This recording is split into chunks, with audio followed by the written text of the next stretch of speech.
Hi, I'm Dr. Chetna, colorectal surgeon. So, ఎలాంటి అలవాట్లు మనం చేసుకోవడం వల్ల హెమరాయిడ్స్ అనేది అవాయిడ్ చేయొచ్చు. సో, ఇందులో 3 ఉంటాయండి. First dietary changes, lifestyle changes and regular exercises. So, dietary చేంజెస్లో ఏంటి అని అంటే మనం తీసుకునే ఫుడ్ బ్యాలెన్స్డ్ ఫుడ్ ఉండేలాగా చూసుకోవాలి. బ్యాలెన్స్డ్ ఫుడ్ అంటే అందులో ఎనఫ్ అమౌంట్ ఆఫ్ కార్బ్స్ ఉండాలి, ఎనఫ్ అమౌంట్ ఆఫ్ ప్రోటీన్ ఉండాలి, ఎనఫ్ అమౌంట్ ఆఫ్ ఫైబర్ ఉండాలి. సో ఒక యావరేజ్ అడల్ట్ కి మనం at least 25 to 30 grams of fibre per day ఉండేలాగా చూసుకోవాలి.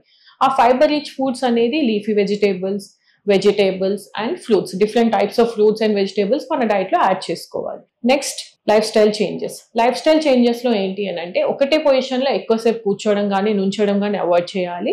అండ్ వాళ్ళకున్న అలవాట్లు అనేది ఒకసారి చెక్ చేసుకోవాలి. అంటే స్మోకింగ్ కానీ ఆల్కహాల్ కానీ ఉన్నప్పుడు వాటిని తగ్గించుకోవడానికి లేకపోతే మానేయడానికి ప్రయత్నం చేయాలి.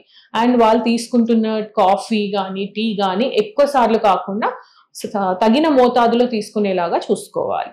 దాంతోపాటు రెగ్యులర్ ఎక్సర్సైజెస్, ఎవరు ఎలాంటి ఎక్సర్సైజ్ చేస్తున్నారు అనేది, అంటే ఒకరు వాకింగ్ చేయొచ్చు, ఒకరు సైక్లింగ్ చేయొచ్చు, ఒకరు స్విమ్మింగ్ చేయొచ్చు.